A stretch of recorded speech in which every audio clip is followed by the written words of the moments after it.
मंगलाचरण करेंगे। ओम नमः सिद्धेभ्य जय श्री ओम नमः सिद्धेभ्य जय श्री ओम नमः सिद्धेभ्य। मंगलम भगवान वीरो मंगलम गौतमो गणी मंगलम कुंद कुंदाद्यो जैन धर्मोस्तु मंगलम सर्व मंगल मांगल्यम सर्व कल्याण कारकम प्रधानम सर्वधर्माणां जैनम जयतु शासनम जैनम जयतु शासनम जैनम जयतु शासनम।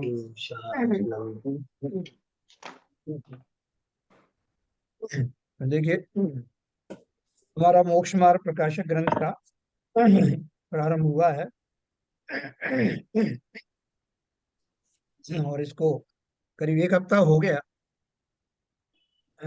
ये बहुत अभूतपूर्व ग्रंथ है जिसके माध्यम से प्रकृति में होने वाली समस्त घटनाएं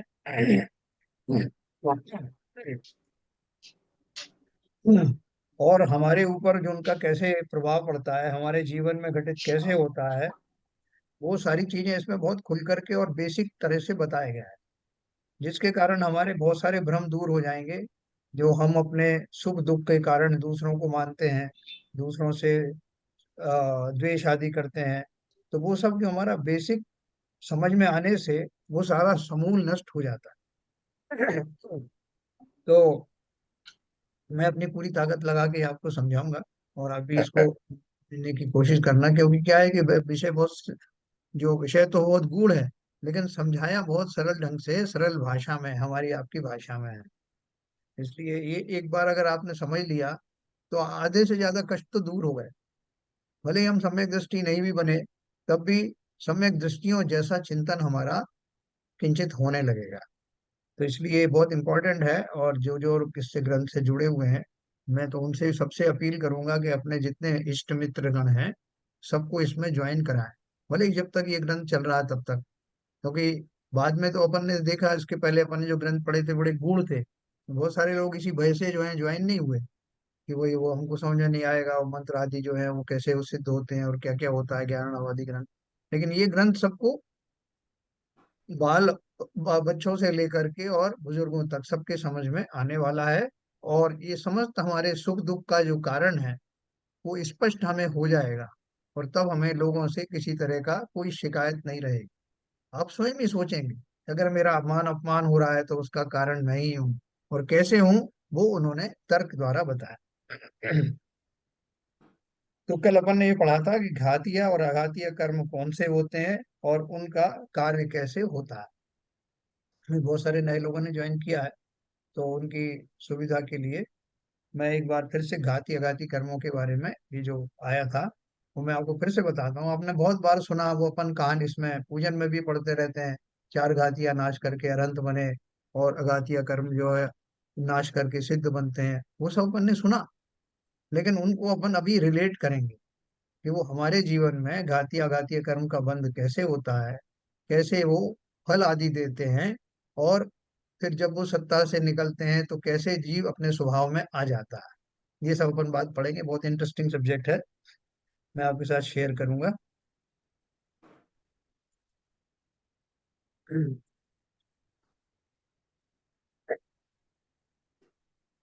देखिए, मैं यहाँ से शुरू कर रहा हूँ, यहाँ पे मैं पहले पढ़ चुका हूँ घाती अघाती कर्म और उनका कार्य। यहाँ से फिर से शुरू करता हूँ।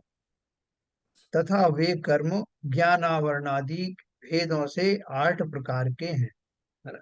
इसके पहले उन्होंने बता दिया कि जीव के साथ कर्मों का संबंध अनादि काल से है, कोई नया नया कर्म का बंध नहीं हुआ है। जब से जीव है तब से कर्मों के साथ उसका जुड़ाव बना हुआ है, वो अनादि काल से जुड़ा हुआ है। लेकिन मालूम कैसे पड़ा कि वो हमारे साथ जुड़े हुए हैं और हमारा स्वभाव नहीं है? ये तब मालूम पड़ा कि जब कोई व्यक्ति अनंत होता है, ये सिद्ध होता है, तो वो कर्मों से मुक्त होने पर ही वो अवस्थाएं आती हैं।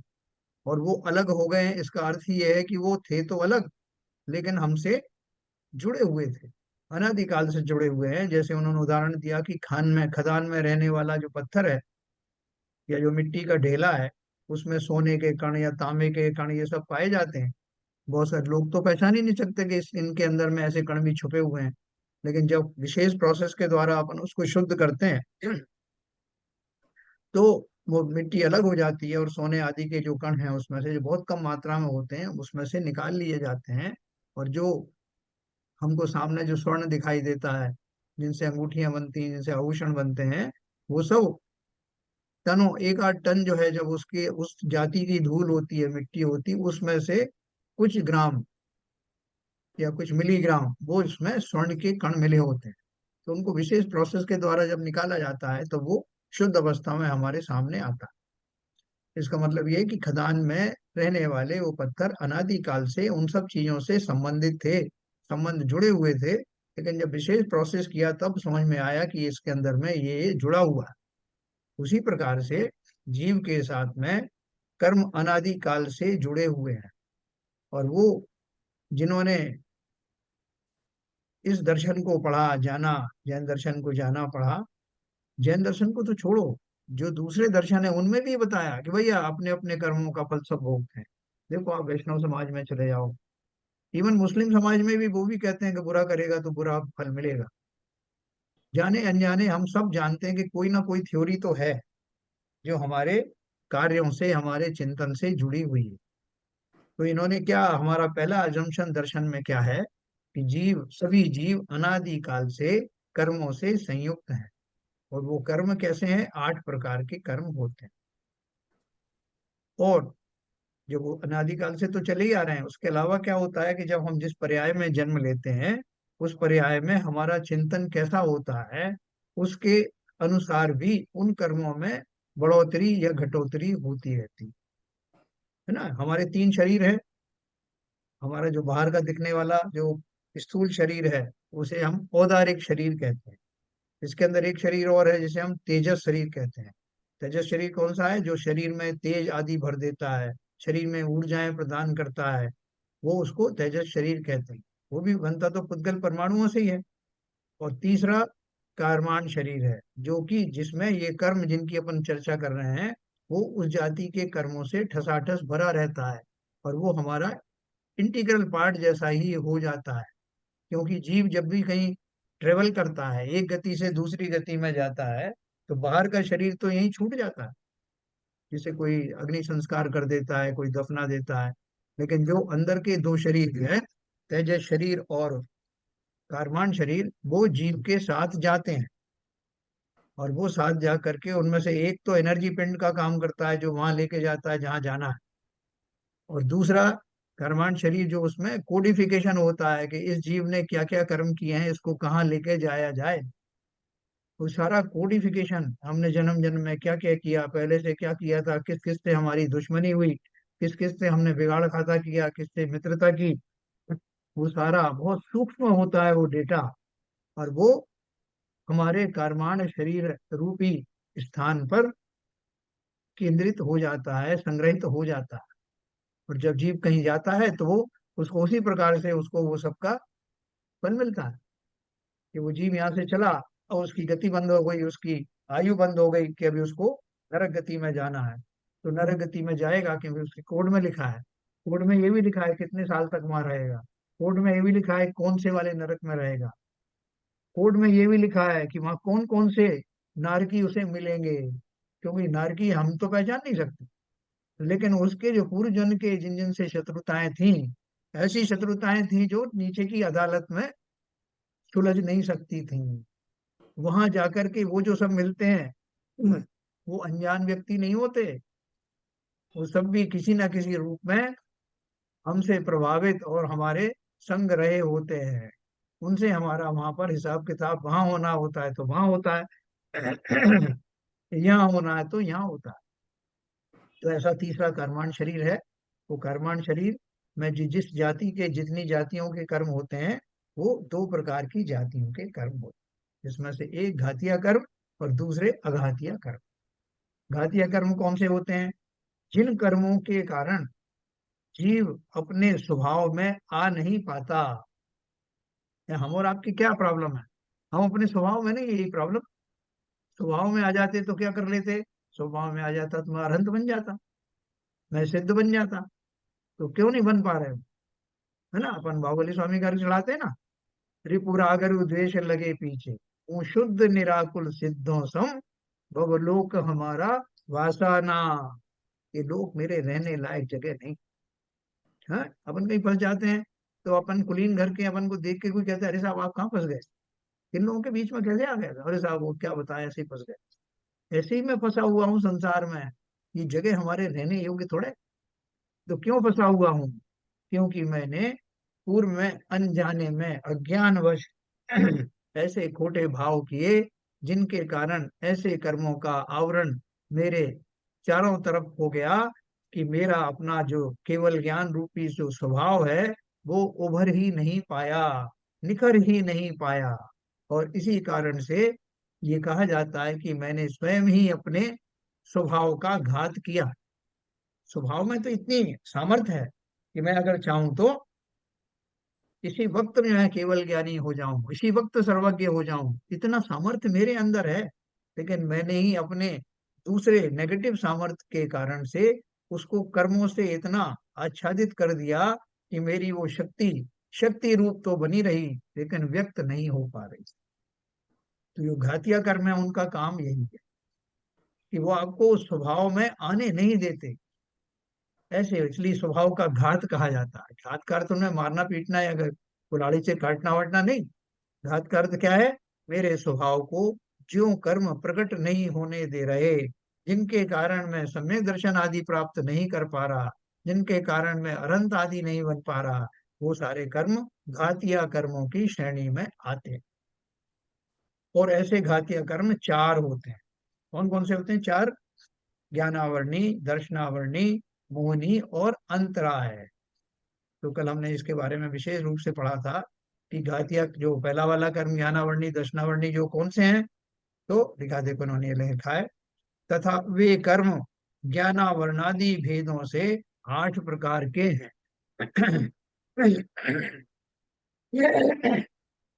वहां चार घातिया कर्मों के निमित्त से तो जीव के स्वभाव का घात होता है। ज्ञानावरण दर्शनावरण से तो जीव के स्वभाव, जो ज्ञान दर्शन, उनकी व्यक्तता नहीं होती है ना। ज्ञान और दर्शन में क्या फर्क है ना? अभी मैंने जो नए लोग आए हैं उनकी सुविधा के लिए बताता हूँ। ज्ञान से तो हम सब लोग परिचित हैं, लेकिन दर्शन शब्द के बहुत सारे अर्थ होते हैं। दर्शन शब्द के क्या अर्थ होते हैं? कि हमने साहब प्रभु जी का दर्शन किया, वो भी एक दर्शन है। या कोई भी व्यक्ति से अपन कहते साहब बहुत दिन में दर्शन हुए आपके, वो भी दर्शन है। सम्यक दर्शन को भी शॉर्ट में दर्शन कह देते हैं। लेकिन ये दर्शन कौन सा है? कि जो हमारा सामान्य अवलोकन होता है किसी भी वस्तु का, किसी भी वस्तु के ज्ञान होने से पहले जो हम उसको सामान्य रूप से देखते हैं, ग्रहण करते हैं, तो उसका नाम दर्शन है। जैसे हम किसी कमरे में गए, किसी कमरे में हमारे जो है अंधकार था, एकदम किसी से लाइट जली, या मेरी आंखों में ज्योति नहीं थी, एकदम ज्योति आई, तो पहले तो मैं देखूंगा कि यहाँ पे इस कमरे में कुछ है, कुछ है या वो लोग खड़े हुए हैं। मैंने विशेष रूप से नहीं जाना कि कौन लोग खड़े हैं, स्त्री हैं पुरुष हैं, ये सामान रखा है, ये नहीं जाना। लेकिन सामान्य रूप से मुझे दिखाई दिया कि आज सामान इसमें कुछ है। तो ऐसा सामान्य रूप से जानना, चाहे इंद्रिय के माध्यम से जानो, कोई अंधा है तो वो हाथ से छू के देख लेगा, या नाक से उसको गंध आएगी तो उससे पहचान लेगा। लेकिन पहली बार में उसको विशेष ज्ञान नहीं हुआ किस चीज की गंध है या किस चीज को देखा जा रहा है। पांचों इंद्रियों के द्वारा उन वस्तुओं का ग्रहण किया जा सकता है, लेकिन वो सामान्य रूप से ग्रहण हुआ, उसमें ज्ञान नहीं हुआ कि किसी चीज की गंध तो आ रही था, कुछ ऐसा लग रहा है कि कोई लोग खड़े हुए हैं, लेकिन कौन है ये अभी ज्ञात नहीं हुआ। तो जब उस दृश्य को विशेष रूप से आत्मा ज्ञान के द्वारा जानती है, तब उसकी विशेषताएं मालूम पड़ी। है कह रहे मैं कमरे में गया, इतने लोग खड़े थे, वह इस तरह के फूल पड़े हुए थे, उनकी खुशबू आ रही थी। ये सब ज्ञान में बाद में आया, पहले सामान्य अवलोकन हुआ। तो जो सामान्य अवलोकन की जो शक्ति है उसको दर्शन शक्ति कहते हैं। वो दर्शन गुण के कारण मुझे मिलता है, और ज्ञान गुण की कारण से उसमें विशेष भेद आदि के की सामर्थ्य प्रकट होती है।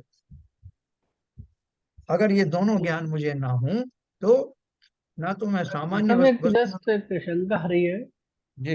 हालांकि ये जो दर्शनावरण मतलब ये तो इंद्रिय जनित ही हुआ ना, सामान्य अवलोकन। हाँ, आपकी बात ठीक है। तो ये आप जो है बोलेंगे कि जो है आत्मा तो वैसे भी दिखाई देती नहीं, तो उसने किसका दर्शन किया? है ना, ऐसा प्रश्न है आपको? हाँ, नहीं मतलब और एक्चुअली सामान्य अवलोकन तो ठीक है, अगर सामान्य अवलोकन तो हो गई, अगर मतलब अनलेस ब्लाइंड नहीं आदमी। नहीं, देखो ये इंद्रिय जन्य की ही बात नहीं है, ये आत्मा की भी बात है। जैसे अभी अपन को लगता है कि नहीं, मैं जीव हूँ, मैं जीव हूँ, मुझे कैसे पता लगता है? बहुत अनुमान आदि के द्वारा मुझे पता लगता है कि मैं जीव द्रव्य हूँ। जो अनुमान अपने लक्षण पढ़े, उन लक्षणों से अपन अनुमान के द्वारा जान लेते हैं कि मैं ऐसा जीव हूँ, मेरे में अंदर चैतन्य शक्ति है। मैं इस तरह, वो सब चीजें अनुभव में जो आती हैं, लेकिन प्रत्यक्ष अनुभव में अभी नहीं आई। तो पहले तो हमको लगता है कि हाँ, जो बताया है स्वरूप कि मैं चैतन्य किस्म का हूँ, मैं जीव हूँ, ये सब हमको अनुमान आदि के ज्ञान के द्वारा किंचित मालूम पड़ता है। देखो, मति ज्ञान और श्रुत ज्ञान जो है दोनों एक साथ होते हैं। तो जिसमें मति ज्ञान के द्वारा ये सामान्य रूप से ग्रहण होता है। ये तो उदाहरण तो अपन जो है बाहर की उदाहरण देते हैं, क्योंकि वो जल्दी समझ में आती है। कि आपको जैसे कोई ढोल ढोल नगाड़े बजे तो आपको कुछ आवाज आई, तो आवाज आने से आपको लगा कि कुछ साउंड आ रही है। लेकिन वो कौन सी साउंड आ रही है? जो विशेष ज्ञान होता है तब मालूम पड़ता है कि हारमोनियम की आवाज आ रही है या इसकी आ रही है।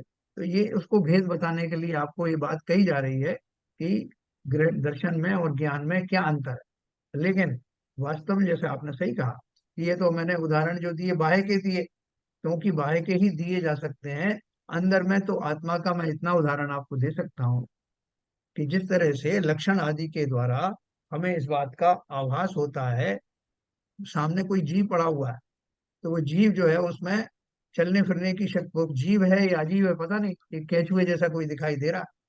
तो किसी ने कहा कि भाई साहब, इसमें जो है ये जीव है कि अजीब है, कैसे कुछ परीक्षा करो। तो हमने थोड़ा सा उसको कुछ स्टिक वगैरह लगाई, वो चल पड़ा, तो हमने वो जाना, करे ये चल रहा है। चल रहा है तो इसका अर्थ क्या है कि इसमें चैतन्यता है। ये हमने आगम से या अपने अनुमान से ये जाना। फिर हमने विशेष रूप से जाना उसमें कि ये जो केचुआ है, ये एक इंद्रिय जाति का है, तीन इंद्रिय जाति का जीव है, और इसकी ये प्रॉपर्टी ये है कि ये मिट्टी खाता है। ये सब हमने विशेष ज्ञान उसके बाद मालूम किया। तो ये जो आंतरिक दशा है, क्योंकि आपने सही कहा कि चूंकि ये घातीय कर्म है, इसका अर्थ ये है कि आत्मा से जुड़ाव होना चाहिए। बाह्य में इनका जो काम है वो उदाहरण के लिए बताया जाता है, बाह्य में भी उनका कारण बनता है, दर्शन आदि का ज्ञान का भी बनता है। बाहर की वस्तु में हमको हमका ज्ञान होता है कि नहीं, अवलोकन के बाद। तो ये जो जो सूक्ष्म, जब मैंने आपको अंतर बताया, वो सूक्ष्म अंतर जो है आगे चल के आपके काम में आएगा। क्योंकि ज्ञानावर्णी दर्शनावर्णी कर्म जो है 12वें गुण स्थान के प्रारंभ में जाते हैं, जबकि मोहिनी कर्म तो 10वें में ही चला जाता है। वैसे तो वैसे अब वैसे जैन साहब, जी ये आपने जो भूमिका बताई है, ये बाहरी उदाहरणों के साथ बताई है। जी पर जो अगर सूक्ष्म दृष्टि से जो आपने विवेचन पहले किया है, जी, तो ये तो दर्शनावरण और ज्ञानावरण फिर अपने स्वभाव के दर्शन और ज्ञान के उसमें जब परिवर्तित होगा, हाँ तो उस हाँ, पर ये है। बिल्कुल सही है। अभी क्या है, आप बोलोगे साहब वो चूंकि आत्मा तो देखने में नहीं आती, तो उसका दर्शन कैसे हुआ, नहीं, जब सामान्य आप अवलोकन कैसे हुआ? स्वभाव में जाएंगे तब उसका महसूस होगा आत्मा का। उसके बहुत सारे लक्षणों के द्वारा हम उसका अवलोकन करते हैं। अवलोकन करना मतलब ग्रहण करना, अर्थात उसका किसी भी रूप में उसको पकड़ पाना कि ये एग्जिस्ट करता है। यस, उसका श्रद्धान करना। हाँ, उसका जो अस्तित्व है वो हमारे ज्ञान में संज्ञान में आता है। वो मात्र जो दर्शन है उसके द्वारा होता है। दर्शन पूर्वक ही ज्ञान होता है संसारी जीवों को, और से अनंत भगवान आदि को ज्ञान और दर्शन एक साथ होते हैं, उनमें नहीं तो क्रम नहीं पड़ता। सम्यक दर्शन सम्यक ज्ञान भी तो एक साथ ही आता है। पहले सम्यक दर्शन आता है, उसके साथ साथ सम्यक ज्ञान। नहीं नहीं, वो दर्शन अलग है। वहां दर्शन का अर्थ दूसरा। वहां सम्यक दर्शन जो है वो श्रद्धान की बात है। हाँ। यहाँ अपन अवलोकन की बात कर रहे हैं, इसलिए मैंने कहा यहाँ जो शब्द यूज किया गया ना, ज्ञानावर्णी दर्शनावर्णी, यहाँ पर वो दर्शनावर्णी का अर्थ दूसरा है। इसका अर्थ सम्यक दर्शन से नहीं है। अच्छा।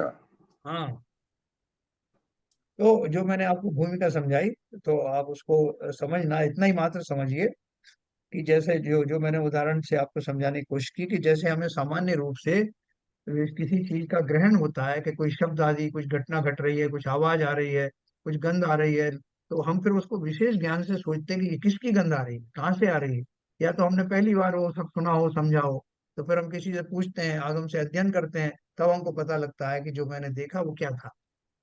तो दर्शन और ज्ञान दोनों जो है एक के बाद एक सीरीज में चलते हैं संसारी जीवों के, अनंत आदि को एक साथ होते हैं उनको ऐसा, क्योंकि ज्ञान ही उनका इतना सक्षम है कि उनका पहले अवलोकन की सवाल नहीं, जो देखा उसका तुरंत ज्ञान भी रहता।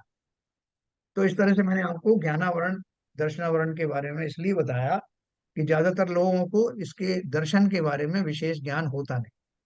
और दर्शन का जो है अपन ने वो पढ़ा चक्षु दर्शनावरण, अचक्षु दर्शनावरण, मतलब आंखें जो हैं, जो आंखों से देखी जाती चीजें वो आंखों से ना देखी जाए तो चक्षु दर्शनावरण हुआ। अन्य इंद्रियों के सहारे जैसे नाक से कान से आप स्पर्श आदि से ग्रहण किया जा सकता है, लेकिन वहां से भी नहीं हो रहा है तो अचक्षु दर्शनावरण। आवरण का मतलब है कि वो मेरे जो ग्रहण करने की शक्ति है उस पर कोई आवरण छा जाने से मैं उनका ग्रहण नहीं कर पाता। तो मुख्य रूप से ये जो पहले गुण है, पहले जो कर्म है घातीय कर्मों में ज्ञानावरणी दर्शनावरणी, उनका इतना अर्थ समझना कि किन्हीं कारणों से मेरे कुछ ऐसे कर्मों का बंध हो जाता है कि मैं वस्तुओं को सामान्य रूप से भी ग्रहण नहीं कर पाता। हम और आप तो बहुत सारी चीजें जानते हैं, देखने से ही समझ जाते हैं, लेकिन बहुत सारे जीव होते हैं देख कर भी नहीं समझ पाते कि ये क्या है, क्यों है, या उसको इग्नोर कर देते हैं। तो जब ज्ञान का और दर्शन का दोनों का पूरा पूरा उघाड़ होता है, तो वो अवस्था कौन सी आती है कि उसको केवल ज्ञान होता है ना, तो केवल ज्ञान में संपूर्ण दर्शन और संपूर्ण ज्ञान एक साथ, एक व्यापक रूप से वो हमारे सारे आवरण हट जाने के कारण पूर्णता को प्राप्त होते हैं। मगर और साहब, एक जो लिखा हुआ है, हाँ, ज्ञानावरण दर्शनावरण से तो जीव के स्वभाव, जो ज्ञान दर्शन उनकी प्रकृति नहीं हो पाती, तो हाँ, इसका हाँ, कोरिलेशन स्वभाव से भी किया है ना। वही जो भी इन्होंने बोला था ना, क्या नाम है, ललित जी ने, हाँ। उनका क्वेश्चन वही था। उनका क्वेश्चन क्या था कि आपने इनको घातीय कर्म माना है, और घातीय कर्म माना है तो जीव का उनके ज्ञान दर्शन की व्यक्तता नहीं हो पाती। मैंने अभी यही तो बताया आपको, हम्म। ज्ञान की व्यक्तता नहीं हुई तभी तो केवल ज्ञान नहीं हुआ ना। ज्ञान जी। पूरी तरह से व्यक्त नहीं हुआ इसलिए केवल ज्ञान नहीं हुआ, और दर्शन पूरा नहीं हुआ इसलिए केवल दर्शन नहीं हुआ, हम्म। है ना। और कि दर्शन का जो स्वरूप है लोग नहीं समझ पाते, इसलिए मैंने उसको आपको उदाहरण दे करके बताया कि दर्शन का अर्थ क्या है, सामान्य अवलोकन और विशेष अवलोकन। इसलिए चूंकि दर्शन के बाद में ज्ञान होता है, इसलिए हम केवल दर्शन की बात नहीं करते। हम बोलते हैं भगवान को केवल दर्शन हो गया, क्यों नहीं कहते, जबकि दोनों आवरण हट गए ना, केवल ज्ञान ही क्यों कहते हैं, क्योंकि वो अल्टीमेट उसका प्रोडक्ट तो ज्ञान की प्रखरता ही है, ज्ञान की संपूर्णता ही है, इसलिए हम ज्ञान को केवल ज्ञान बोलते हैं। केवल दर्शन की बात, केवल की दर्शन तो होता है लेकिन हम केवल दर्शन को या ज्यादा हम कोट नहीं करते, क्योंकि वहां तो दोनों एक साथ ही होते हैं।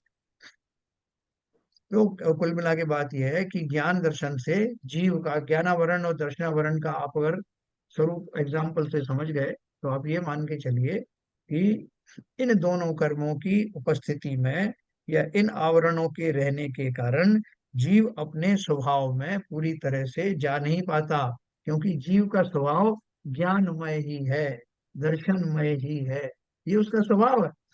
लेकिन आवरण आ गया, ज्ञान आवरण दर्शन आवरण, तो उसका स्वभाव में लौट नहीं पाएगा। इसलिए वस्तु व्यवस्था का, जैसी वस्तु है उसका वैसा ज्ञान उसको होता नहीं। इसलिए अपन उसमें पढ़ते हैं ना मेरी भावना, जिसने राग द्वेष कामादिक जीते सब जग जान लिया, है ना। जिसने राग द्वेष कामादिक, ये सब किसके हैं, राग द्वेष कामादिक मोहनी कर्म के हैं, और इसमें बाकी के कर्म भी छुपे हुए हैं, ज्ञानावरणी दर्शनावरणी आदि सब छुपे हैं। जिसने उन सबको जीत लिया तो उसका इन कर्मों का उगाड़ समाप्त हो गया, और वो अपने ज्ञान स्वभाव में लौट आया। लौट आए का अर्थ क्या है, बाहर तो गया ही नहीं था, लौट आया कहने में आता है, वो अपने स्वभाव से वास्तव में कहीं गया नहीं था, लेकिन आवरण तो था ही। जैसे सूरज के ऊपर बादल आ जाए तो अपन कहते हैं साहब सूरज छिप गया, सूरज का प्रकाश अंत हो गया, अंत हुआ क्या, सूरज तो वही है, जब आवरण हटे तो सूरज चमकता हुआ दिखाई दिया, तो पहले से ही विद्यमान था, सर, ऐसे ही। सर दर्शन हाँ, को थोड़ा और मैं जस्ट मैं परिभाषित करता हूँ, आप बताइए सही है क्या। तो हाँ, बोलिए। जो भी हमारे पास में शुरू में जो भी दर्शन हुआ, जो भी हाँ, हमारा श्रद्धान हुआ, जो हमारे पास में ज्ञान, अवेलेबल ज्ञान था, जो भी हमारे इंद्रिय जनित ज्ञान था और जो भी हमारा ज्ञान था, और वो धीरे धीरे थोड़ा उसमें ज्ञान मिलने से और प्रखर हुआ, और उसकी हमको सत्यता को जांचते हुए उसमें जब हमारा श्रद्धान बन गया तो हम उसको दर्शन माने। आप ये भी कह सकते हैं कि वो जो दर्शन वाली जो स्थिति है, वो ज्ञान की वो मिनिमम अवस्था है, जिसमें कि उसको विशेष ज्ञान नहीं होता। विशेष ज्ञान को श्रुत ज्ञान कहते हैं और सामान्य ज्ञान को मति ज्ञान कहते हैं। अवलोकन ही कहेंगे उसको, क्योंकि अभी जैसे एक छोटा सा बच्चा है, अब छोटा बच्चा रो रहा होता है तो अपन क्या करते हैं कि एक उसके सामने झुनझुना बजाते हैं कान, तो वो एकदम स्थिर हो जाता। तो स्थिर हो जाता, उसको पता नहीं कि आवाज किसकी आई, लेकिन कुछ आवाज आई जिसके कारण से उसकी चेतना जागृत हुई और उसका उपयोग बदल गया। उपयोग का अर्थ क्या है? उपयोग का अर्थ है अटेंशन। उपयोग शब्द बार बार आएगा इसमें, इसमें क्या सभी ग्रंथों में आएगा। उपयोग का अर्थ क्या है? मेरा जो अटेंशन है वो बदलती रहती ना, कभी हम्म। खाने में, कभी पीने में, कभी एक व्यक्ति में, कभी दूसरी व्यक्ति में। तो वो उपयोग बदलने से वो हम वहां से जहाँ चिंतन चल रहा था वहां से हट जाते हैं। तो बच्चे ने सामान्य रूप से एक आवाज सुनी, वो आवाज उससे हटकर थी, जो उसका भाव चल रहा था रोने का, जो कारण चल रहा था रोने का, उसका ध्यान वहां से हट गया और उसको कुछ आवाज आई। लेकिन वो जानता तो नहीं है काय की आवाज है या वो आवाज क्या होती है। वो तो उसका इंद्रियों ने ग्रहण किया और उससे उसका अटेंशन डाइवर्ट हुआ। तो ऐसे ही दर्शन की भूमिका में होने वाला हमारा जो किंचित ज्ञान का ही आप ट्रेसेस कह लीजिए, वो उसको जब दिखाई देता है, जो कुछ उसका उपयोग लगता है, उस उपयोग से उसको किंचित पता लगता है कि कुछ है, कुछ है। और कुछ क्या है? जब विशेष उसके ऊपर में चिंतन होता है, भेद भेद उसके बारे में सब भेद सहित ज्ञान होता है, तो वो ज्ञान की कैटेगरी में या श्रुत ज्ञान की कैटेगरी में आता है। नहीं, मेरा क्वेश्चन दर्शन के लिए था। तो क्योंकि दर्शन, तो दर्शन जो इंद्रिय जनित में, जैसे आपने बराबर बोला कि किंचित ज्ञान की वजह से जो दर्शन हुआ, देखा, मेरी इंद्रिय इंद्रिय जनित मेरा दर्शन हुआ कि हाँ, मैंने एक हवा चल रही है या झुंझुना बज रहा है तो मैंने जाना, और हाँ। धीरे धीरे जैसे जैसे मेरे में और नॉलेज आती गई, और मेरा वो भी किंचित और बढ़ा।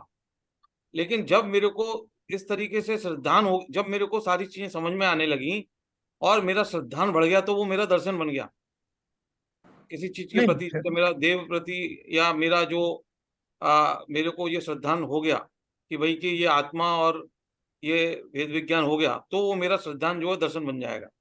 नहीं, यहाँ वो श्रद्धान जो है, वो दर्शन और श्रद्धान में आप भ्रमित मत होइए।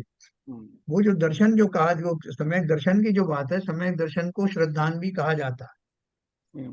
है ना। वहाँ दर्शन का अर्थ क्या है? वहाँ है मेरी दृष्टि, मेरे देखने की जो क्या बोलना चाहिए, मेरी जो अपेक्षाएं हैं, जिस दृष्टि से मैं देखता हूँ, जो देखने वो का है एंगल में अ, देखने का अ, जो एंगल है, नजरिया है। नजरिया नजर। है ना, वो नजरिया जो है वो सम्यक हो गया। पहले मैं मिथ्या देखता था, शरीर को मैं अपना मानता था, ये मेरा दृष्टिकोण था। अनादिकाल से मैं ऐसे ही मानता हूँ कि शरीर है वही तो मैं हूँ, तो ये मेरा दृष्टिकोण था, तो इसलिए उसमें, तो मेरी उसमें सारी। ज्ञान तो जुड़ गया ना, फिर दर्शन में थोड़ा ज्ञान जुड़ गया। ध्यान जुड़ गया तभी वो कर पाए ना, उसको वेद विज्ञान कर पाए ना उस चीज को, नहीं देखो, क्योंकि शुरू के ये अवलोकन से। अब, हाँ। एक मिनट, एक मिनट। थोड़ा देखो, अभी बहन जी भी है, बहन जी जरा बताना, आप इनको थोड़ा सा भ्रम हो रहा है कि दर्शन में और श्रद्धान में थोड़ा भ्रम हो रहा है लोगों, तो आप अपने शब्दों में जरा बताइए। दर्शन गुण की अलग बात कर रहे हैं। यहाँ दर्शन का मतलब देखने से है, आत्मा का जो देखने का गुण है जैसे, और ज्ञान से, दर्शन से देखने का गुण है, और ज्ञान से जानने का। देखने का मतलब है कि उस गुण के कारण आत्मा में चीजें झलकती हैं, है ना, और जो झलकती है ज्ञान उनको जानता है। जैसे शीशे से समझ लो कि शीशे में जो भी चीजें आती हैं वो दिखती है, लेकिन उसमें ज्ञान नहीं है। शीशे में ज्ञान नहीं है तो शीशा जानता नहीं है उसको, लेकिन देखता है। तो आत्मा में दोनों गुण है, एक देखने का गुण है और एक जानने का गुण है। तो उसका, इसका जो संबंध है, इसका सम्यक दर्शन से इसका संबंध नहीं है। वहां दर्शन आचार्य ने वो सही बात कह रहे हैं, वो दृष्टि की अपेक्षा से लिया है कि हम कैसा उसको मान रहे हैं। वहां मानने की अपेक्षा दर्शन है कि हमने वस्तु को देखा, जाना और फिर हमने माना। तो वहां मानने से सम्यक दर्शन है, कि हमने जैसा वस्तु को देखा जाना वैसा उसका स्वरूप है, वैसा ही हमने माना, अपनी मर्जी से नहीं मान लिया उसको। तो वो सम्यक दर्शन है। वो इस तरह से वो आत्मा के गुण से वो अलग है। यहाँ जो दर्शन है ये चक्षु दर्शन, अचक्षु दर्शन, अवधि दर्शन और केवल दर्शन, इसके इस तरह से भेद होते हैं। और सम्यक दर्शन के तो उपशम छह उपशम छाई कैसे भेद होते हैं। तो दोनों अलग अलग चीजें हैं इस तरह। बहन जी, क्या इसको इस जी तरह एक लेमैन की तरह एक इसको ऐसे समझ मिनट, सकते हैं क्या? एक मिनट ललित जी। बहन जी, क्या इसको इस तरह कह सकते हैं फिर कि जो भी ये आत्मा के ये गुण हैं, चक्षु दर्शन और ये और ज्ञान के जो उनके गुण हैं, जी और जहाँ जी जहाँ तक सम्यक दर्शन सम्यक ज्ञान का सवाल है, वो मेरा अपना देखने की दृष्टि है, और मैं जब अपने स्वभाव में आने की कोशिश करूंगा तो ये मेरा मतलब वो उस तरह का है, वो मेरी दृष्टि है, मैं श्रद्धा में लाने की बात। तो ये आपके हाँ आत्मा हाँ प्रकट के हाँ, मेरे ख्याल से आप सही समझ रहे हैं। देखो फिर भी मैं एक उदाहरण देती हूँ। मान लो एक मूर्ति है ना, एक मूर्ति है, उसको आपने भी आंखों से देखा, मैंने भी उसको आंखों से देखा, और हमने जाना कि ये मूर्ति है। लेकिन अपने आपने अपने ज्ञान के हिसाब से जान, दिख तो आपको भी मूर्ति जैसी है वैसी रही है, मुझको भी वैसी दिख रही है, देखने में कोई अंतर नहीं है ना। लेकिन जानने में आप उसको जान रहे हैं, आपको नॉलेज है कि ये पत्थर की है या ये अष्टधातु की है या कैसी है, तो आपने उस हिसाब से जाना। मान लो मुझे नॉलेज नहीं है कि ये चांदी की है, सोने की है या अष्टधातु की है, तो मैंने उसको जाना कि पता नहीं होगी, पीतल की भी हो सकती है। तो मैं अपने ज्ञान जितना जान रही हूँ, देखने में आपके और मेरे देखने में अंतर कोई नहीं है, लेकिन ज्ञान के हिसाब से अंतर है। और फिर मानना, तो जैसी वो है उसको वैसा का वैसा मानना, है ना। अगर मान लो वो अष्ट धातु की है, आपने उसको अष्ट धातु की ही माना, तो वो आपका श्रद्धान हुआ फिर। और वाह, मैंने उसको पत्थर की मान लिया, तो वो मेरा मिथ्या श्रद्धान हुआ। बिल्कुल, ऐसे ऐसे इनको लगाएंगे तो बहुत वो बढ़िया। ठीक है, मतलब थोड़ा जैन साहब ने क्लियर किया, आपने भी उसको उसी को वैसे क्लियर किया, सही है। क्लियर हो गया होगा शायद से हाँ जी। बिल्कुल, हाँ ये clear। मतलब तीन गुण है, ये अलग अलग है एक तरह से आत्मा के। सही है। अगर थोड़ा सा और कोई कंफ्यूजन आपको है उसमें तो वो आगे और क्लियर हो जाएगा। ठीक। तो तो जो ललित जी, आप श्रद्धान, ललित जी, नहीं नहीं, वो बहन जी ने कर दिया क्लियर। उसी तरह का मैं एग्जांपल देने के पूछने वाला चलिए था जो बहन जी चलिए, ने अच्छा। दिया। तो देखो जब भी उदाहरण दिए जाते हैं तो उदाहरण जो अपन भौतिक ही दे पाते हैं, जो पौद्गलिक है, क्योंकि आत्मा के उदाहरण तो आप क्या दोगे। आत्मा की जो जो दशाएं हैं वो दशाएं अगर उतनी हम प्रकट करके बात भी कर पाए तो कहते हैं जिसने सिद्ध का गुणों का वर्णन बिल्कुल वैसा ही किया जैसे वो है तो वो सिद्ध बन जाता। तो हम और आपकी सामर्थ्य नहीं कि आत्मा के उतने गुणों का उस लेवल पर जाकर के हम चर्चा करें। इसलिए शास्त्रों में जितने कथन आते हैं वो बाह्य में जो होते हैं व्यवहार दृष्टि से उन्हीं की उपमाएं दी जाती है। अब बेन जी ने जैसे मूर्ति का उदाहरण दिया, ये सब हुआ, तो ये सब ये व्यवहार के जो उदाहरण है उनके माध्यम से अंदर में पहुंचा जाता बहुत बढ़िया। है। तो देखो हम मैंने ये कोशिश की आपको बताने के लिए कि ये जो 8 कर्म है उनमें से जो 4 घातीय कर्म है उनमें पहले दो जो कर्म है ज्ञानावरण दर्शनावरण उनका नाम है। और इनकी समाप्ति होने के बाद में ज्ञानावरण की समाप्ति पर केवल ज्ञान और दर्शनावरण की समाप्ति पर केवल दर्शन ये प्रकट होता है। और चूंकि उनके एक ही समय में एक साथ घटित होता है इसलिए वहां तो भेद भी नहीं पड़ता। और हमारे जो सांसारिक जीव है उनको दर्शन पूर्वक ही ज्ञान होता है। यहाँ दर्शन का अर्थ सामान्य अवलोकन कहें या सामान्य ग्रहण कहें, क्योंकि अवलोकन कहने में लोगों को लगता है कि आंखों से ही अवलोकन होता है, लेकिन बाकी इंद्रियों से भी ग्रहण होता है, इसलिए उसको सामान्य ग्रहण भी कह सकते हैं। तो जो ज्ञान दर्शन उनकी व्यक्तता नहीं होती, मतलब ये अगर मेरे इनके ऊपर आवरण है तो मेरा ज्ञान और दर्शन जो मेरा स्वभाव ही है वो बाधित होता है, इसी को उनका घात कहा गया। और उन कर्मों के क्षयोपशम के अनुसार किंचित ज्ञान दर्शन की व्यक्तता रहती है। अब देखो कि कुछ जीव जो हैं वो उनको ज्यादा ज्ञान है, उनका दर्शन में भी ज्यादा विशेष है, वो किसी को देख करके ही एकदम पहचान लेते हैं, एकदम उनको ज्ञान भी हो जाता है। पहले तो एकदम पहचाना आपने, कोई पुराना मित्र मिला अचानक से आया तो मेरी मेमोरी स्मृति वगैरह सब अच्छी, तो देख के मुझे लगा इसी व्यक्ति को जाना पहचाना, हाँ भाई, उठ के मैं बैठ गया, कैसे हो भाई। फिर मुझे एकदम सारी बातें याद आ गई कि ये मेरा मित्र जो है कहाँ कहाँ मुझे मिला, कैसे कैसे मैं इनके साथ रहा।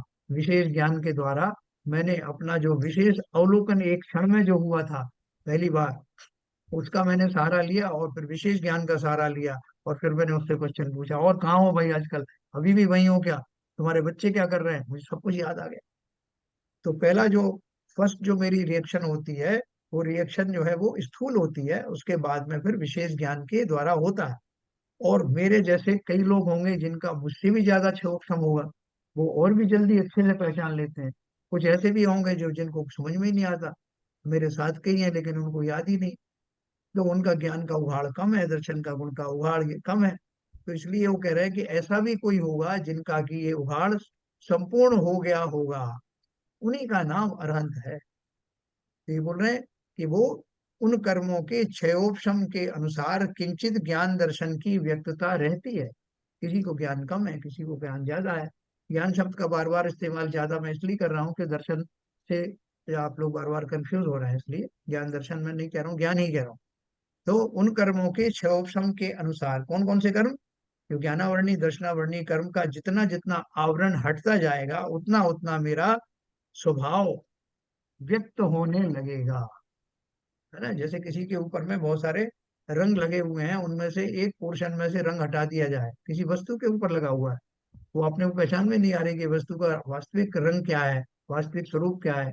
तो मैंने कहीं से उसका एक साफ कपड़े से या पानी से उसको पोंछा, तो वो उसका थोड़ा जहां जहां पहुंचा वहां से उसका रूप निखर के आ गया, पहचान में आने लगा, वो व्यक्त होने लगा कि क्या वस्तु है।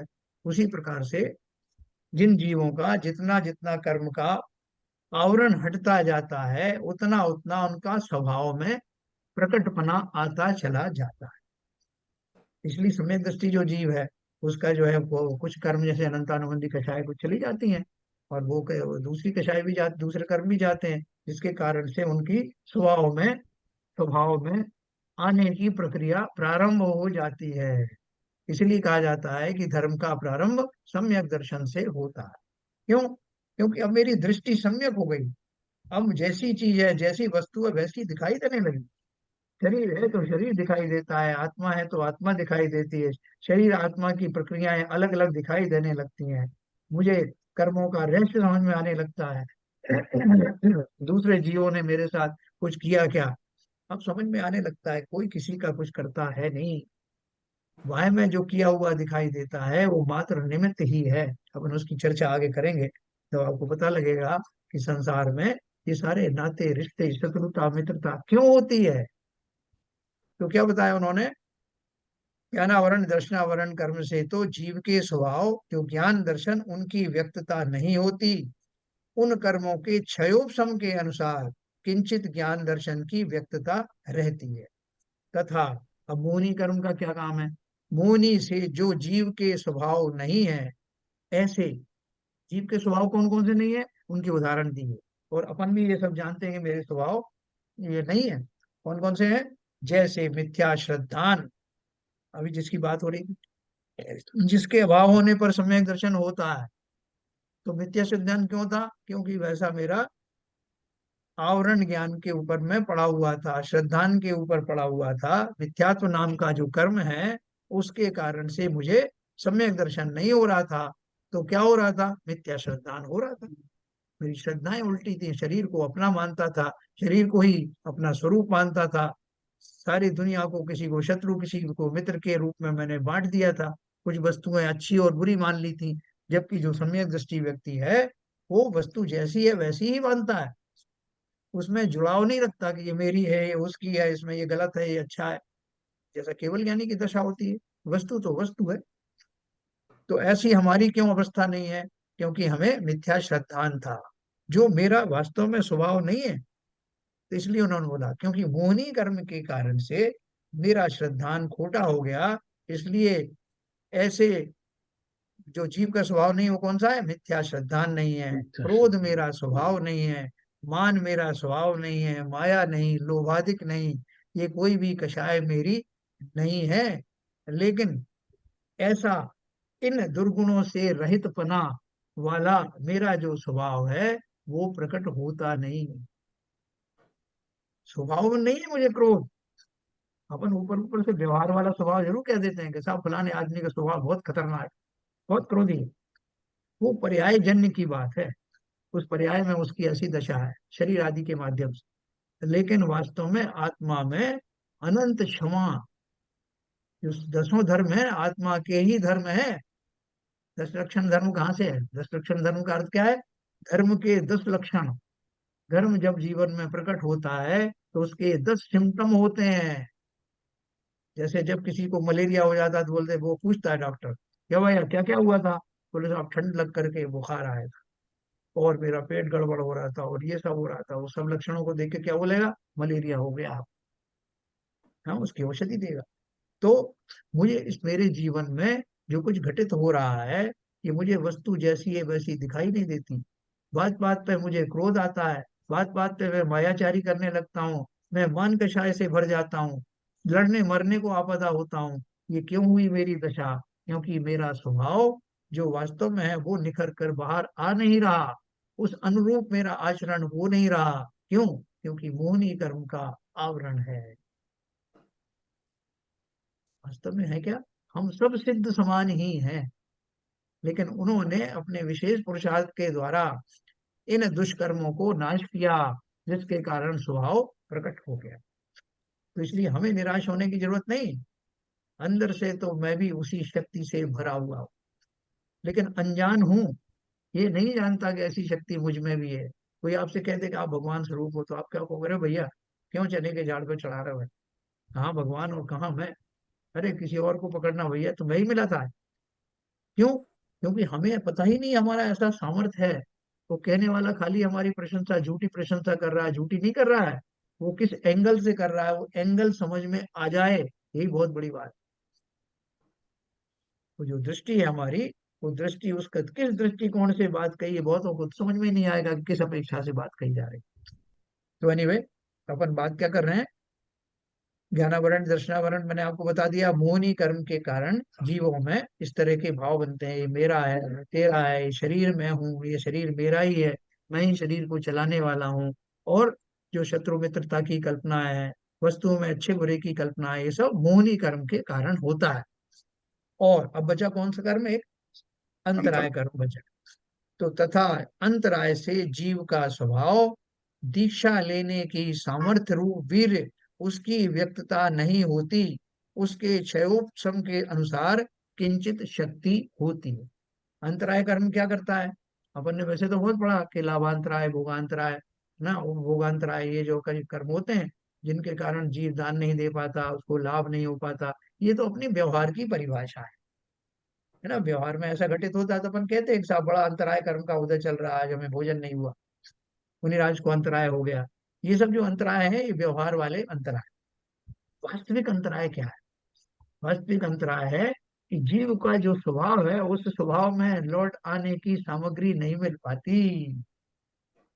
मैं नियम संयम धारण करने की जो कोशिश करता हूँ, प्रारंभ में तो बाहर से करता हूँ, बाहर से करता हूँ। वास्तव में तो नियम संयम रूप मेरा स्वभाव है। जब यह जब सातवें गुणस्थान के पश्चात निवृत्ति रूप संयम होता है, जिसमें कोई संयम ग्रहण करने की जरूरत नहीं, विल पूर्वक अपने आप ही स्वभाव में जीव आ जाता। तो उस संयम रूपी अवस्था में जाने के मेरे भाव होते नहीं। दीक्षा आदि लेना तो बाह्य बाह्य दीक्षा की बात नहीं है। अंदर से संसार से उदासीन होने के भाव होते नहीं। ये मेरा अंतराय कर्म का कमाल है। वरना तो हम और वो सब एक जैसे ही हैं। जिन्हें दीक्षा लेने के भाव आते हैं, दीक्षा लेने का मतलब बाहरी दीक्षा की बात नहीं है। अंतरंग में जो वैराग्य से भर जाते हैं, संसार से जो उदासीन हो जाते हैं, संसार की किसी घटना, व्यक्ति और प्रसंगों से किसी भी प्रकार का सरोकार नहीं रहने से अंतर में आने की चेष्टा से भर जाते हैं। कब हो कि मैं अपनी अंतरदशा में आ जाऊं, ऐसे भाव से जो भरे रहते हैं, वही उनका दीक्षा का वास्तविक स्वरूप है। बाहर में नहीं, जैसा मुनिराज के पास चले गए साहब दीक्षा दे दो, वो तो आता ही है, वो साथ में कॉम्बिनेशन है। लेकिन अपना आंतरिक भाव ऐसे आ जाए, संसार से मेरा रस समाप्त हो जाए, संसार में रहने की इच्छा मेरी समाप्त हो जाए, स्व स्वभाव में आने की इच्छाएं हिलोरे मारने लगे, ऐसी दशा क्यों नहीं आ पाती, क्योंकि मेरा अंतराय कर्म का उदय चल रहा। हम अंतराय की परिभाषा जब ऐसी मानेंगे, तभी वो अंतराय कर्म घातिया कर्मों की श्रेणी में आएगा। सबके समझ में आई ये बात? जी सर। तो अब इसमें क्या है कि कुछ जीवों एक को, एक बार अंतराय को थोड़ा वापस मैं थोड़ा जो मैंने कल भी समझा था तो मैं जस्ट आपको बोल रहा हूँ जिसे मेरे बराबर समझ है नहीं है। मतलब हमारे पास में शक्ति समान प्रमाण सब कुछ है जी, और वो सिचुएशन भी है जिसमें हम वो कार्य को सिद्ध कर सकते हैं, फिर भी हमारा नहीं हो पा रहा है तो वो अंतराय कर्म का वजह से माना जाएगा। तो समझ बराबर है। हाँ देखो ऐसा है, अंतराय के अपन दो भेद समझ सकते हो, एक बाह्य बाह्य निमित्त और एक आंतरिक निमित्त, है ना। बाह्य निमित्त देखो मैं आपको बताता हूँ। आंतरिक निमित्त तो ये हो गया कि साहब मेरा जब भी ये भाव आया कि मैं थोड़ा सा मेडिटेट करूं, थोड़ा अपने बारे में सोचूं, थोड़ा स्वाध्याय आदि करूं, किन्हीं आचार्य के सामने बैठूं जा करके, और वो भाव आया ही था कि किसी ने मुझे आकर के बोल दिया कि देखो इन सब चीजों में कुछ नहीं धरा, तुम कहाँ का चिंतन कर रहे हो, संसार में जरा सी आयु मिलती है उसको खूब भोगों में लगाओ, क्या रखा है। तो मेरा वो जो चिंतन चल रहा था उसमें एक बड़ा भारी व्यवधान आ गया। तो वो जो व्यवधान आया, वो उसको भी अंतराय कहेंगे। हम्म। दूसरा अंतराय कैसा आया कि मैं दीक्षा लेने के लिए निकला, जिन मुनिराज के पास मुझे जाना था वो मुनिराज ही नहीं मिले, या रास्ते में मुझे कुछ हो गया तो वह वहां नहीं जा पाया। इस ये बाह्य जो निमित्त है और आंतरिक निमित्त है, दोनों में दोनों तरह के अंतराय हो सकते हैं। लेकिन सबसे बड़ा तो उपादान शक्ति है ना, अंदर से ही वैराग्य नहीं होगा तो बाह्य आचरण सब मिल गए। मुनिराज भी आके खड़े हुए, अब तब तक मेरे भाव बदल गए। महाराज ने पूछा वहां भाई कैसे आए, बोले साहब ऐसे ही आए, तो दीक्षा लेने थे, लेकिन वहां करके भाव बदल गए। बदल गए या किसी ने समझा दिया रास्ते में। तो वो जो आंतरिक अंतराय है, वो अंतराय वास्तव में स्वभाव में नहीं लौटने दे रहा, उसी की बात मैं प्रमुखता से कर रहा ठीक ठीक। अब इसमें जैसे आप जो एग्जाम्पल जैसे आपने समझाया, हूँ। उसमें जो एग्जाम्पल थे वो आत्म कल्याण वाले थे, यस। कि यस। हमारे आत्मा किस तरह से उत्थान हो, उसका सुख की प्राप्ति हो। पर ये जो टर्म अंतराय ऐसे भी यूज हो सकती है भौतिक सुख के लिए, जैसे कोई चीज हो नहीं मिल पाए तो हम कहा, हमें अंतराय हो गया। तो मैंने पहले ही तो चर्चा की उसकी, सबसे पहले तो मैंने यही कहा था आपसे। उसके लिए भी अंतराय को शब्द को यूज कर सकते हैं। व्यवहार में करते ही हैं, व्यवहार में अपन यही करते हैं, मुनिराज का अंतराय हो गया साहब, हार नहीं मिला, हमारा भी कोई अंतराय का उदय चल रहा है साहब, मैं हम जो भी काम करता हूँ, जो नहीं, धंधे में पैसा मुनिराज डाल। के अंतराय का तो सब अलग है, क्योंकि वो तो ऑलरेडी इतने संयम से रहते हैं। नहीं उनका नहीं आहार भी नहीं, मतलब आहार ऐसा ही कोई सुख के लिए नहीं कर रहे हैं वह अरे मुनिराज। आपने जो बात कही ना कि व्यवहार में बाह्य दशाओं में भी अंतराय शब्द का प्रयोग किया जाता है, उसका मैं उदाहरण दे रहा हूँ। आहार बाहर का ही होता है ना, अंदर का थोड़ी होता है। नहीं नहीं, तो जैसे जैसे मैं एक गृहस्थ जीव हूँ और पूरे सांसारिक मोह माया में लिपटा हूँ, मैं बोलूँगा अच्छा आज मेरा रात का शाम का खाना नहीं हुआ, अंतराय हो गया। तो ये सही है क्या, इस तरह का अंतराय का शब्द इस तरह यहाँ पे यूज करना? आपको ध्यान नहीं, सबसे पहले मैंने यहीं से शुरुआत की थी, सारी मैंने शुरुआत यही की थी कि हम जो अंतराय जो शब्द का उपयोग करते हैं, वो व्यवहार में ऐसी चीजों के लिए करते हैं, जैसे किसी का भोजन नहीं हुआ तो अंतराय हो गया। मुनि का भी भोजन के लिए मैंने कहा था, मुनि में और गृहस्थ में अगर हम भोजन के अंतराय की बात करें तो एक जैसी बात है, वो उनकी नहीं, आंतरिक एक दशा की जैसी बात इसलिए नहीं। मैं नहीं मान रहा सब मुनि के भोजन की, कि मुनि का भोजन बहुत संयम वाला है, हमारा भोजन तो असंयम है, हम तो अपनी ये स्वाद के लिए करते हैं। अरे वो बात नहीं हो रही भाई, बाह्य दशा आज की बात हो रही है, भोजन आज ग्रहण आज करने की अपने क्रिया की बात हो रही है, क्रिया की बात हो रही है। हम्म, वहां तो उनकी कैटेगरी को मत अलग करके मानो। बाह्य दशाओं में व्यवहार में किस किस को अपन अंतराय कहते हैं, अपन ने उसकी चर्चा पहले ही की कि जी किसी जी। को धन लाभ नहीं हुआ, धन मिल रहा था नहीं मिल पाया, किसी ने उसमें हम्म, अड़ंगा लगा दिया, या आपको कोई और साधन मिल रहा था वो नहीं मिलने दिया गया। बाह्य जितने भी साधन हैं, उनकी अनुपलब्धता होने को भी व्यवहार में अंतराय कहा जाता है, और बहुत व्यापक रूप से कहा जाता बहुत बढ़िया। है ना। लेकिन वो जी। अब वो जो बाह्य में है, अगर मैं उसी को अंतराय मान लूं तो वो घातीय कर्म तो हुआ नहीं। हम्म। उसने मेरे स्वभाव का थोड़ी घात किया, मेरा धन आ रहा था नहीं आने दिया, भोजन आ रहा था नहीं आने दिया। तो वो जो प्रश्न लोगों का जो उठ सकता है, उठना भी चाहिए, कि वो जो बाह्य जो अंतराय है जिससे हम बहुत परिचित हैं, वो उसने आत्मा का घात कहाँ हुआ। तो मैंने आपको दोनों उदाहरण बताए। ये बाहर वाला जो है ये हमारे प्रयोग में बहुत आता है, व्यवहार में हम इसी को अंतराय मानते हैं। लेकिन चूंकि ये घातीय कर्म है इसलिए इसका स्वभाव से घात का कोई जुड़ाव होना चाहिए।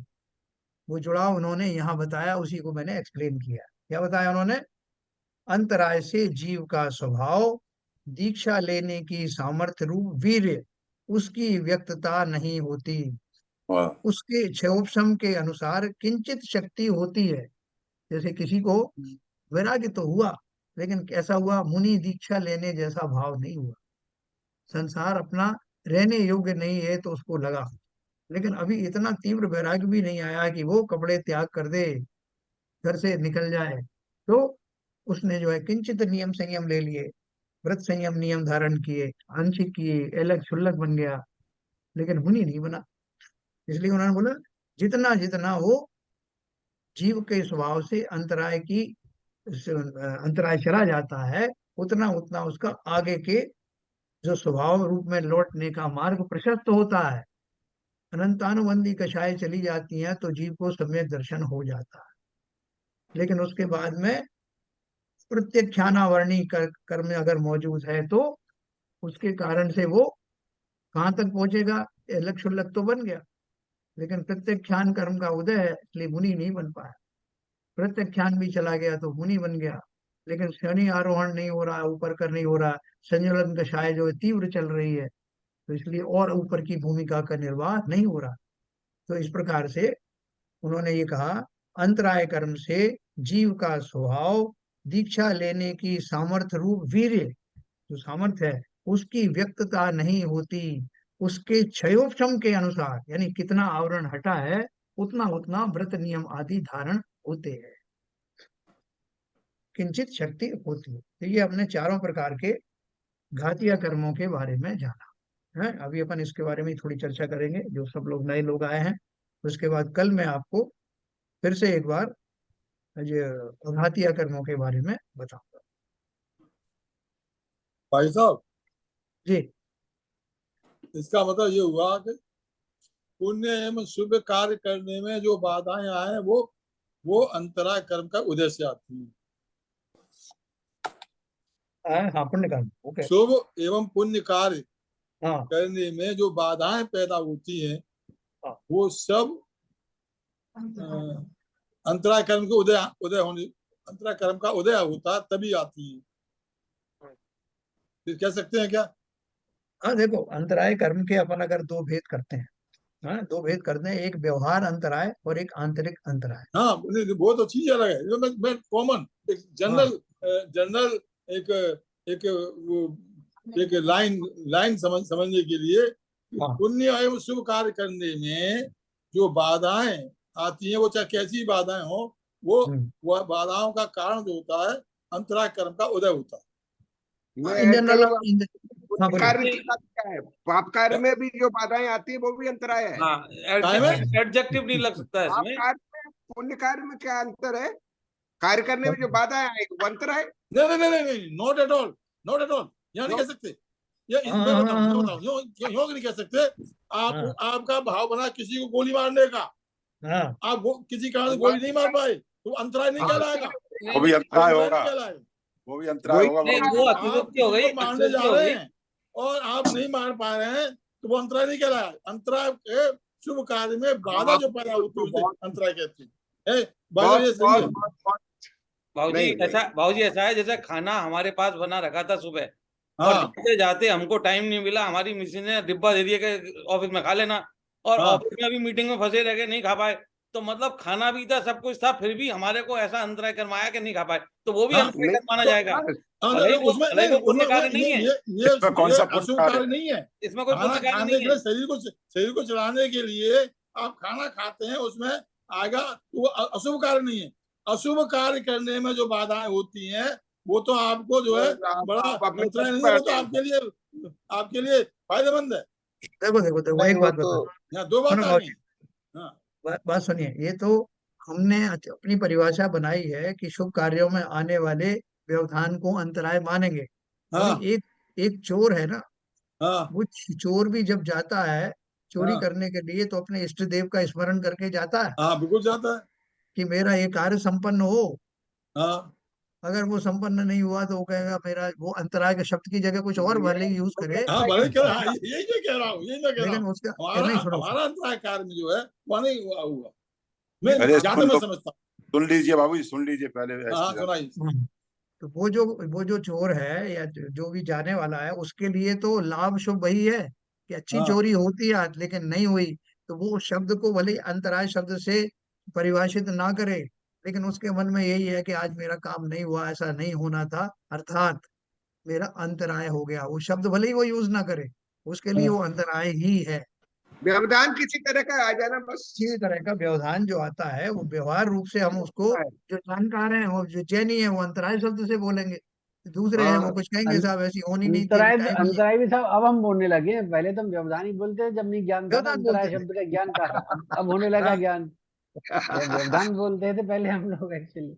नहीं तो exactly। बेसिक बेसिक क्वालिफिकेशन ये हुई, किसी तरह का व्यवधान भी व्यावहारिक रूप से अंतराय होता है, शुभ अशुभ का इसमें कोई लेना देना नहीं। जो जो जिस तरह का करना चाह रहा है उसको अंतराय ही है।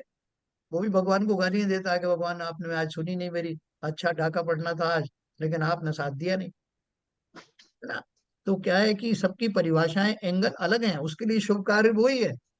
आप अब दिवाली पे लिखते हो ना, दीवार पे शुभ लाभ, और वो चोर भी अपने घर पे शुभ लाभ ही लिखता है।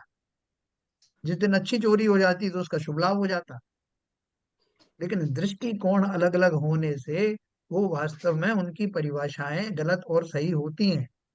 जो अपन अभी पढ़ रहे थे कि साहब जो सम्यक दृष्टि जीव है और जो मिथ्या दृष्टि जीव है उसमें क्या अंतर है। उसको शुभ वही अच्छा लगता है। एक मीट शॉप है, मांसाहार की दुकान है, उसमें जितनी ज्यादा पशुओं की वो हिंसा कर पाता है उसको अच्छा मानता है, लेकिन आप नहीं मानेंगे।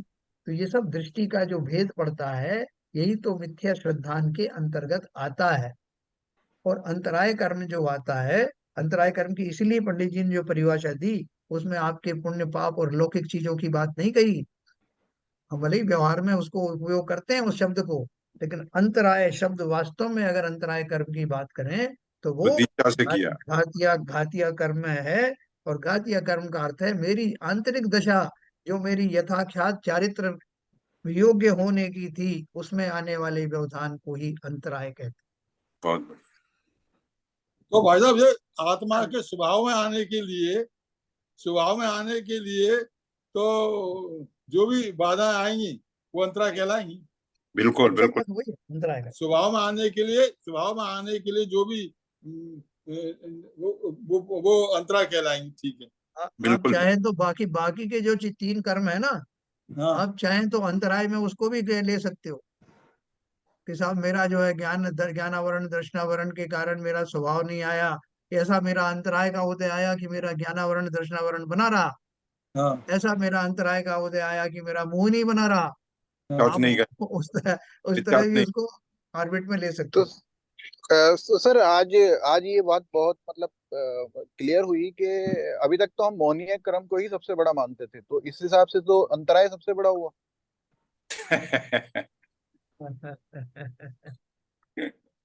बहुत बढ़िया। नहीं नहीं, वास्तव में सही बोल रहे हैं विपुल जी। कभी बिल्कुल कभी सही बहुत कह बड़ा बड़ा हो जाता है, कभी कभी आपके पास में सब चीज रखी हुई है, एवरीथिंग इज अवेलेबल, और वो छोटा सा अंतराय कर्म से वो पूरा के पूरा जो आपका कार्य सिद्ध होना था वो नहीं होता, वो काम नहीं होता। हमने एक हिसाब से आपकी बात और भी ठीक है विपुल जी, कि जैसे मेरे मोहिनी कर्म को नष्ट करने के लिए मुझे भेद विज्ञान की प्रैक्टिस करनी है, और मैंने एक बार समझ लिया कि यार ये वेद विज्ञान आज एक शब्द सुना है, अब इसकी मुझे प्रैक्टिस करनी है, और अपनी जो रोज की जो अपनी दैनिक मेरा जो कार्यक्रम होता है उसमें देखूं कौन सी पुद्गल की कार्य हैं, कौन से जीव के कार्य हैं, मेरा चिंतन ऐसा क्यों नहीं हो पाता, शरीर को मैं अलग कैसे नहीं मान पाता। ये आप सोच करके गए कि मैं इतने दिन के लिए आश्रम में जाऊंगा, एक में वहां भर्ती होऊंगा और ये सब करूंगा और मेरा मोहिनी कर्म समाप्त हो जाएगा। लेकिन गए तो थे वास्तव में मोहिनी को ही दूर करने के लिए, भेद विज्ञान करने के लिए, लेकिन किसी ने आपको रास्ते में कोई ऐसे व्यक्ति मिल गए, उन्होंने बोला कि कहाँ चक्कर में पड़ते हो, इनमें कुछ नहीं धरा, आप वो हमारे धर्म की बात सुनो, उसमें और भी बढ़िया व्यापक चीजें हैं। वो आप भटक गए रास्ते से। तो गए तो थे मोहिनी कर्म को दूर करने के लिए, वेद विज्ञान करने के लिए, लेकिन वो जो माहौल बदला, जो कुछ भी परिस्थितियां बनी, उनको आप अंतराय कह सकते हैं। सर जो भर्तरी का आपने एग्जाम्पल दिया था जी। और सुभचंद्राचार्य का एग्जाम्पल दिया था, हाँ वो यही फिट होता है। भर्तरी कहाँ चले गए हाँ खाना हाँ। बनाने का? तो देख सकते हैं, देखो अपन जो लोग अभी बुद्धिजीवी लोग हैं, अपन उस सबको व्यापक रूप से कहाँ इसको इस्तेमाल करें, ये कैटेगरी तो बना दी है, लेकिन आप उस कैटेगरीज को इस रूप में भी प्रयुक्त कर सकते हैं, लेकिन उसका बहाना मत लेना। जैसे हम कहते हैं अब क्या करें साहब, हमारा अंतराय कर्म का उदय था, वहां आपको बिल्कुल स्पष्ट मना है। अभी जो पटेल जी की आगे बातचीत आएगी वहां होंगे, खाने पीने में तो तुम बहुत बहादुर बनते हो कि मेरे हाथ में है, मेरे होते हुए ऐसा नहीं होने दूंगा, और वहां जब करने की बात आती तुम कहते हम क्या करें साहब, हमारा अंतराय कर्म का उदय था। एक्सक्यूज, हाँ सही बात। तो एक्सक्यूज, मतलब एक्सक्यूज। हाँ, मजबूरी का एक्सक्यूज मत करना अंतराय का। ठीक है सर। तो आज बहुत हमने बढ़िया, काफी विशेष विशेष बहुत अच्छा, बातें जानी है। हाँ। बहुत अच्छा। तो कल अपन जो है और इसके बारे में विस्तार से पढ़ेंगे, सभी लोग जितने आए हैं, आज काफी लोग आए हैं, अपने और मित्रों को लेके आना। जैन सिद्धांत का जो वास्तविक मूल आधार है, जिसके बल पर जैन धर्म, जैन दर्शन जीवंत बना हुआ है, उसका रस हम सबको मिले, इसके लिए अपने सारे मित्रों को लेकर के आना। बोलते हैं ना, एक कौवा होता है, उसको कोई थोड़ा सा मिल जाता खाने के लिए, तो वो काव काव करके और अपने बहुत सारे कौवा मित्रों को बुला लेता है कि तुम भी टेस्ट करो। इसी तरह से जो अमृत बरस रहा है जिनेन्द्र देव का, जिनवाणी जो पंडित टोडरमल जी के माध्यम से मोक्ष मार्ग प्रकाशक के रूप में हम तक आ रही है, वो आप जो जो पढ़ोगे आप धन्य हो जाएंगे। आपको लगेगा कि ये अब तक मेरा क्यों नहीं मेरा प्रकट हुआ, कौन सा अंतराय कर्म का उदय था। बहुत बढ़िया। आज 18 की उपस्थिति है साहब। बिल्कुल। तो मुझे उम्मीद है, अभी आज तो पहली बार आए तो इसलिए मैं पूछूंगा नहीं उनसे, मैं कल पूछूंगा उनको कैसे समझ में आ रहा नहीं आ रहा है। और मेरा यही निवेदन है, अपने मित्रों को, रिश्तेदारों को, सबको लेके आओ, सिंपल भाषा में है, सबके समझ में आएगा। मैं एक्सप्लेन नहीं भी करूं तब भी जो आचार्य जी की जो भाषा, आचार्य कल्प जी पटेल जी की जो भाषा है, वही बहुत बहुत सरल है। तो चलिए साहब, जिनवाणी स्तुति करते हैं, समय ज्यादा हो गया। ललित जी। मिथ्यातम नाश वे को ज्ञान के प्रकाश वे को आपा पर भास वे को भानु सी बखानी है। छह द्रव्य जान वे को बंध विधि भान वे को स्वपर पिछान वे को परम प्रमाणी है। अनुभव बताए वे को जीव के जताए वे को काहू न सताए वे को भव्य और आनी है। जहाँ तहाँ तार बार वे को तार के, जहाँ तहाँ तार वे को पार के उतार वे को सुख विस्तार वे को यही जिन वाणी है। हे जिनवाणी भारती तो है जपू दिन रैन, जो तेरी शरणा गए सो पावे सुख चैन। यह वाणी के ज्ञान से सूझे लोकालो, तो वाणी मस्तक धरो सदा देते हैं दो, सदा देते हैं दो।